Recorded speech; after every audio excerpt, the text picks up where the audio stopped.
நம்ம ரெண்டு பேரும் பேசுகிற மாதிரியா? ஆமாம் sir. Look at the camera. Yeah, நம்ம ரெண்டு பேரும் casual. It's rolling? Yeah. Okay. So இப்போ தமிரிக்கா டிவிக்காக நம்மளோட வந்திருக்க தேவன் Ekambaram sir is a multi talented மியூசிக்கில் ப்ளேபேக் சிங்கரில் ஒரு 500 பாடலுக்கு மேலே பாடியிருக்காரு. அப்புறம் மியூசிக் டைரக்டராக ஒரு படத்தில் ஒர்க் பண்ணியிருக்காரு. அண்ட் சில பல படத்தில் நடிகராகவும் அவரோட எக்ஸ்பீரியன்ஸ் பண்ணியிருக்காரு. So welcome sir. Thank you so much. And a big வணக்கம் to the entire America and the viewers. ரொம்ப சந்தோஷமாக இருக்குங்க எல்லாரும் இந்த நிகழ்ச்சியில் சந்திக்கிறதுக்கு. Very nice. அந்த 2 நாளாக வந்து தமிழ்நாடு ஃபவுண்டேஷனுக்காக நீங்கள் பண்ண கான்சர்ட் ரொம்ப நல்லா இருந்தது, ரொம்ப லைவ்லியாக. I didn't know that you can play so well with guitar. Yeah, first I'm a musician, so பாடுறதுலாம் லாஸ்ட். Okay. நிறைய இசை வாத்தியங்களை வாசிப்பேன்.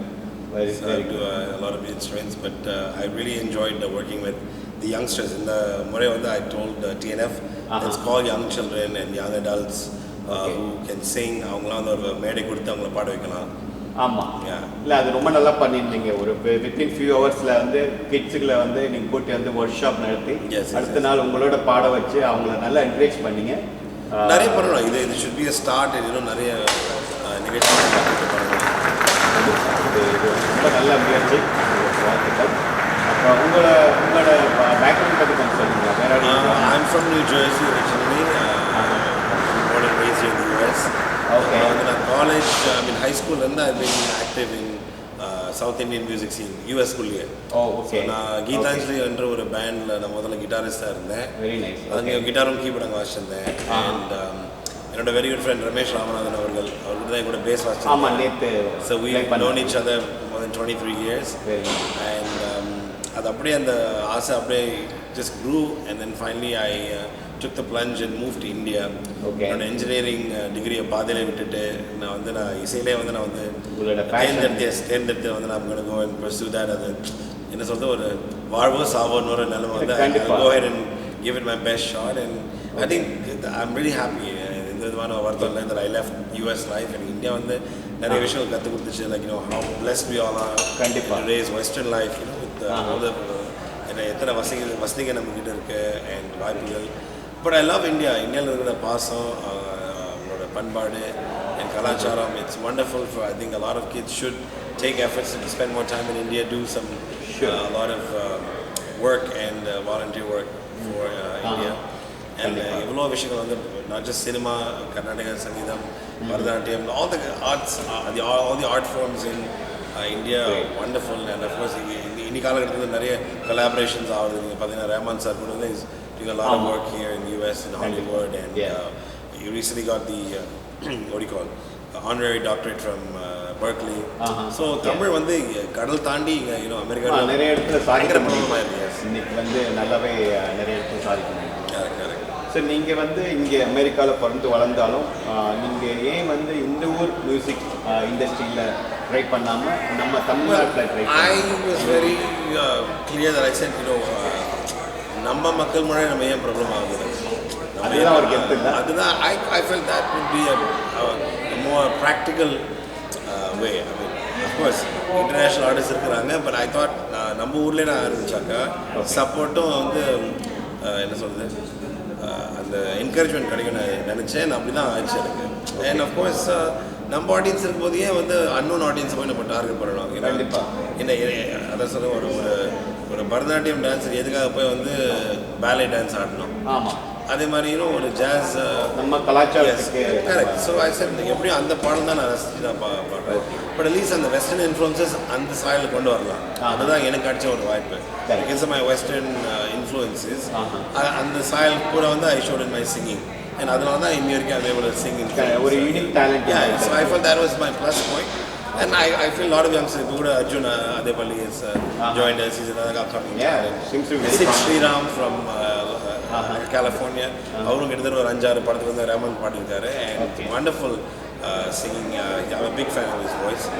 So நிறைய new singers are coming up, from all over globally. We've got other singers like Arjun from UK. அவர் நிறைய அவர் நம்ம வணக்கம் channel கூட பெண்ணே. He's on there. A lot of talents all over. I feel Tamil has become so global today. You've got like ஆஸ்கர்ஸில் வந்து Rahman sir வந்து தமிழ் வந்து பேசினார். அது 2015 or 14 ஆஸ்கர்ஸ் வந்து பாம்பே ஜெயஸ்ரீ மேடமோட life of pi opening song Tamil இந்த பாடல் வந்து best song of the year வந்து நாமினேட் ஆயிருந்துச்சு. பார்க்கும்போது எவ்வளவு சந்தோஷமா இருக்கு. Yeah, it's wonderful, you know. So it's and of course people now should know Tamil தான் வந்து உலகத்திலே வந்து after Sanskrit, even as old as Sanskrit is the, you know, the most the longest living language. True. You know, till date. Great. So நீங்க எப்படி முறைப்படி சங்கீதம் கத்துக்கிட்டீங்களா? I had a little bit of classes, but முக்காவாசி நான் self dot தான். நானே வந்து அந்த பேண்ட்ஸில் இருந்து it's more like if you go to Bombay கண்டிப்பாக ஒரு வருஷம் நீங்கள் எல்லாரோட பேசும்போது ஹிந்தி கற்றுக்குவீங்க. அதே மாதிரி தான் நான் பல பேண்ட்ஸோட வாசிச்சதுனால I got to pick up from them. You know, everybody was my teacher, you know. Okay. And I just kept practicing.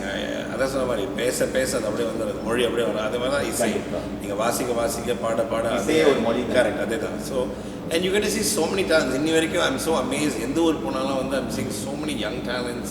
என்னென்ன எவ்வளோ வித்தியாசமான skills people are coming out with. உங்களுக்கு வந்து ஃபர்ஸ்ட் வாய்ப்பு வந்து எப்படி பிரேக் த்ரூ ஆயிடுச்சு? My first break is through Mr. Madhav Das. அவர் வந்து மேக்னஸ் சவுண்ட் ஆடியோ கம்பெனி இருந்தாங்க. அவங்க 90s வந்து நிறைய ஆல்பம்ஸ் பண்ணாங்க ஹிந்தியில், like Baba Sehgal, Alisha Chinai, Daler Mehndi, and of course தமிழில் அவங்க வந்து புதிய முகம், திருடா அண்ட் ரமன் சாரோட ரோஜா ஹிந்தியில் அவங்க கூட தான் வந்து வெளியிட்டாங்க. ஸோ அவங்ககிட்ட தான் நான் முதல்ல போய் வாய்ப்பு கேட்டேன், நான் ஒரு ஆல்பம் பண்ணணும். ஸோ அப்போ நானும் எஸ்பிபி சாரன் நாங்கள் இங்கே இருந்தோம் யூஎஸில். we met through common friends, and நாங்கள் 2 பேரும் we went to India. அந்த ஐடியா பண்ண ஒரு ஆல்பம் பண்ணலாம். ஸோ அந்த ஆல்பம் நாங்கள் தயாரிக்கும் போது வந்து அப்போ தான் நான் எந்த கம்பெனி போய் அப்ரோச் பண்ணி அவங்களுக்கு ஸ்பான்சர்ஷிப்போ ஒரு ரெக்கார்ட் டீல் கிடைக்கும் பார்த்தாக்கா ஐ கால் சாதாரண எல்லோ பேஜஸ் இந்தியாவில் இருந்துச்சு. I found Magnus sound. ஒரு 7 வாட்டி நான் கூப்பிட்டேன், என்னப்பா உனக்கு வேணும், சரி வா ஆஃபீஸ் நாளைக்கு வா, இத்தனை வாட்டி கூப்பிட்றேன், என்ன தான் நீ கேட்க போகிறேன்னு பார்ப்பேன். So he sat with me. I showed him some early demo recordings. Yeah. Finally he signed us up. We did the album, and ஒரு வருஷம் முழுசா 96ல அந்த ஆல்பம் யூஎஸ்லே ஃபுல்லாக ரெக்கார்ட் பண்ணோம். And end of 97 I went back to India அதை release பண்ணுறதுக்காக. And 98ல அந்த எங்களோட பாடல் அதில் வந்து ஒரு அவார்ட் செரமனி தான் அதை பாடினோம், screen awards.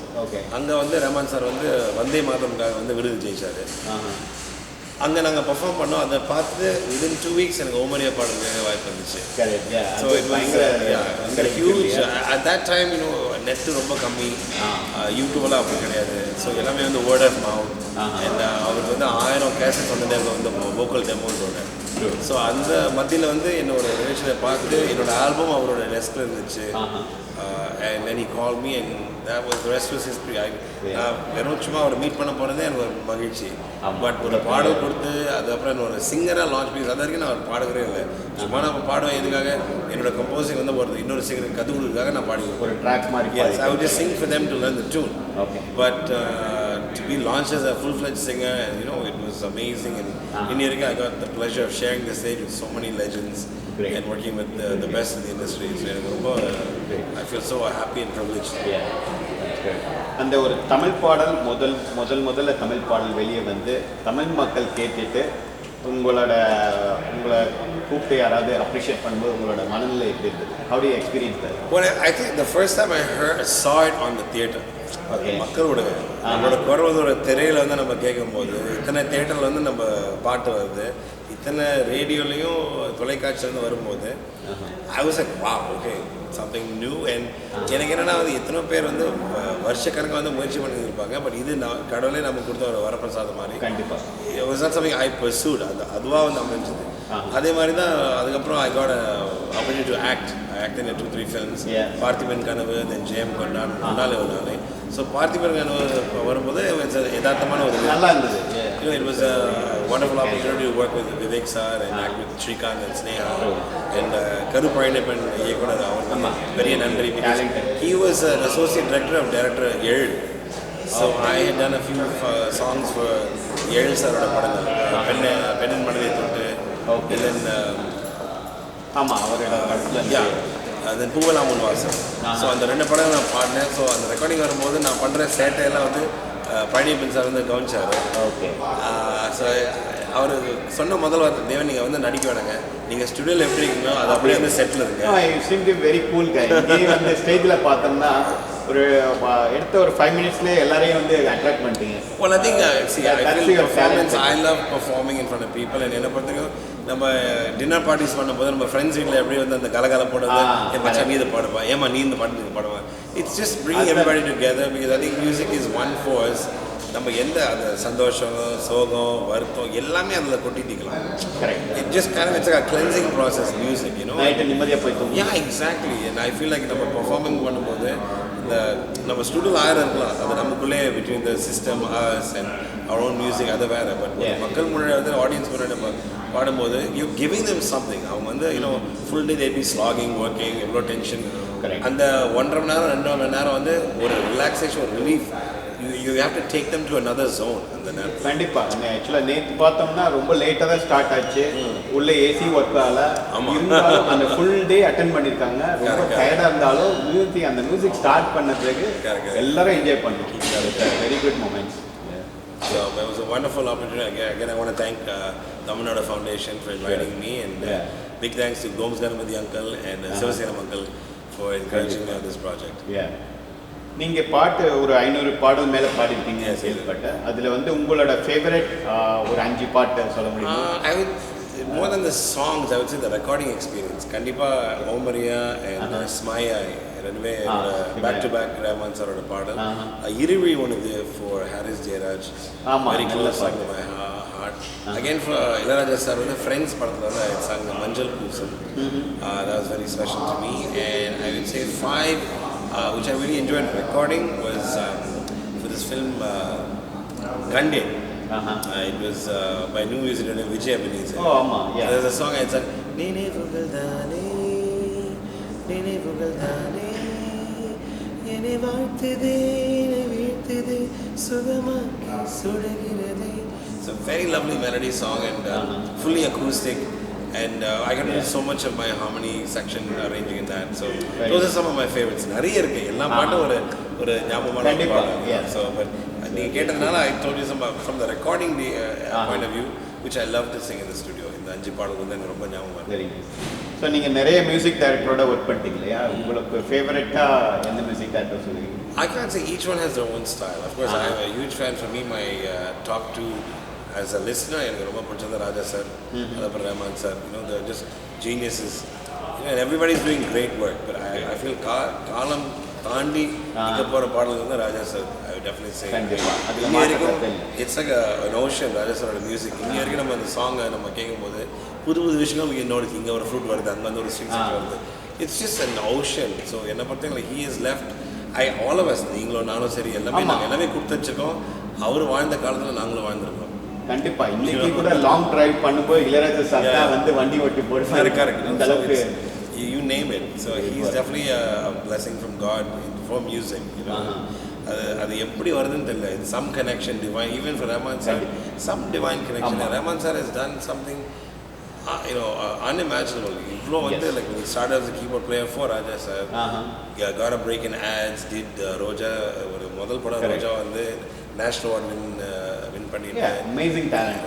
Right to the Oscars. And இன்னும் அது அவ்வளோ சிம்பிளாக இருக்காரு. One thing I love about him, and he's giving back to music. இப்போ வந்து சன்ஷைன் ஆர்கெஸ்ட்ரா வந்து ஒரு ஆர்கெஸ்ட்ரா வந்து ஃபார்ம் பண்ணியிருக்காரு. அதில் he's training underprivileged children. You know, தோபிவாலோட குழந்தை, லெஸ்திவாலோட குழந்தை, இல்லை வந்து ஆட்டோ டிரைவரோட குழந்தை. I mean, people that wouldn't have the opportunity for அவங்களோட டே டு டே லிவிங்கே ரொம்ப கஷ்டமாக இருக்கும். அவங்க வந்து இசை வந்து எப்படி கற்றுக்க போகிறாங்க. பட் அவங்க குழந்தை வந்து அவரே வந்து எடுத்து நான் உங்களுக்கு நான் வாத்தியம் கொடுக்குறேன், நான் உங்களுக்கு கிளாஸஸ் கொடுக்குறேன், நீங்கள் வாசிங்க. Because he's making sure that music is gonna continue. Because இப்போ சினிமா இண்டஸ்ட்ரியிலேயே லாட் ஆஃப் மியூசிஷியன்ஸ் அவங்களுக்கு வந்து எப்படி சொல்கிறது லைக் வாரிசுங்க இல்லை, meaning like the next players, you know the next generation players ரொம்ப கம்மி. So he's developing that, which is such a wonderful thing. Very great. My respect for him went like 100-fold when I saw the Sunshine Orchestra, because அவர் அவ்வளோ எல்லாம் ஜெயிச்சு KM conservative அவர் எவ்வளோ பண்ணுறாரு. அது மூலமாக நிறைய பண்ணிட்டே இருக்காரு. And I feel a lot of youngsters should take part in music. நான் வரும்போது I was always like the black sheep. யாரை நான் பார்த்தோம்னா ஐயோ தேவன் கிட்ட வந்து பழகுங்க, அவர் வந்து மைண்டை டைவர்ட் பண்ணுவார்.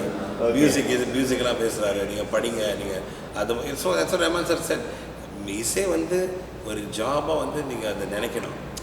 நம்ம எப்படி ஒரு டாக்டர் ஆகணும், ஒரு இன்ஜினியர் ஆகணும், லாயர் ஆகணும், அதே மாதிரி மியூசிஷியன் ஆகிறதுல எந்த தப்பும் கிடையாது.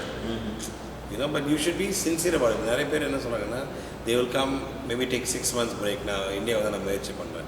6 மாதம் நீங்கள் ஒரு டைம் ஃப்ரேமோட வச்சிங்கன்னா லைஃப்பில் எதுவும் சாத்தியம். You need to go in it, pursue it. It's a passion. It's well set sir. நீங்கள் ஆரம்பிக்கும் போதும் இல்லை தொடர்ந்து முயற்சி பண்ணும்போதும் உங்கள் வீட்லேயோ இல்லை உங்கள் ரிலேட்டிவ்ஸோ ஃப்ரெண்ட்ஸ் எப்படியெல்லாம் சப்போர்ட் பண்ணாங்க? Initially it was a shock, because again I was studying in the University of Illinois in Urbana-Champaign. It's a leading engineering college here. Yeah. அதில் சீட் கிடையவே பெரிய விஷயம். Electrical engineering. அதில் பாதிலே எங்கள் அப்பா சொன்னேன், எப்பா இதுக்கு இது மேலே வேணாம், உங்கள் காசை வந்து வீணாக்குறேன், நானும் என் நேரத்தை வீணாக்குறேன். என்னோட மைண்ட் அதில் இல்லை. ஃபிசிக்ஸ் கிளாஸை கட் பண்ணிட்டு I was going to the music hall. அங்கே சிம்ஃபனி என்ன வாசிக்க போகிறாங்கன்னு. So I felt I wasn't doing justice to both. நான் மியூசிக் வந்து நான் வந்து ரகசியமாக பார்க்குறேன், படிப்பை சரியாக கவனிக்கல, ஏதோ ஒன்று சூஸ் பண்ணலாம். So I feel in today's age நமக்கு வந்து தேவை ஒரு நல்ல living. But do it, make the living with doing something makes you happy. Great, sure. இல்லைங்களா? ஆமாம், கண்டிப்பாக. ஸோ இப்போ புதுசாக வர்ற கலைஞர்களுக்கு மியூசிக்கில் ட்ரை பண்ணுறவங்க, மியூசிக் டைரக்டரோ ஆர் சிங்கரோ, அவங்களுக்கு ஏதாவது சஜஷன்ஸ்? டுடே என்னாச்சுன்னா மார்க்கெட் ரொம்ப மாறி போச்சு. Very competitive also. Not competitive, the life span is come, it's like shrunk big time. இப்போ சினிமாவே வந்து ஒரு 3 நாள் வியாபாரம் மாறி போச்சு. முன்னாடி வந்து 150 நாள் 250 நாள், இப்போலாம் 25 நாளே வந்து ஆஹா. இன்னைக்கு வந்து 25 நாள் வந்து 300 நாளுக்கு சமம். ஆமாம், இன்னைக்கு கூட பேப்பர் பார்த்தேன், குடும்பம் கொண்டாட 10வது நாள் போட்டிருக்கேன். எனக்கு நேரம். So because now we have internet, we have so many multiplexes. So முன்னாடி தான் வந்து ஒரு ஊரில், சரி கும்பகோணம் ஒரு ஊர் எடுங்க, அங்கே வந்து I'll just say one theatre, பரணிகா தேட்டர் இருக்கும். ஐ ரிமெம்பர் எங்கள் சித்தி வீடு அங்கே போகும்போது 91 சின்ன தம்பி படம் வந்துச்சுங்க. அந்த ஒரே தேட்டர் தான் சின்ன தம்பி படம். இன்றைக்கி சென்னை பார்த்தீங்கன்னா ஒரு படம் எடுத்திங்கன்னா ஒரு 20 தேட்டரில் போடும், 20 தேட்டரில் 4 show. So it's like fast, it's more like first come first உடனே எல்லாரும் பார்த்துட்டு. ஸோ இன்னி காலகட்டத்தில் வந்து படம் நல்லா இல்லையான்னு தெரியறதுக்கு முன்னாடி எல்லாரும் பார்த்துட்டு வைக்கணும். அது பைரசிக்காக இந்த மாதிரி ஆரம்பிச்சது. பட் வந்து அட்வான்டேஜும் இருக்குது. இந்த மாதிரி 2003ல சேரன் ஏ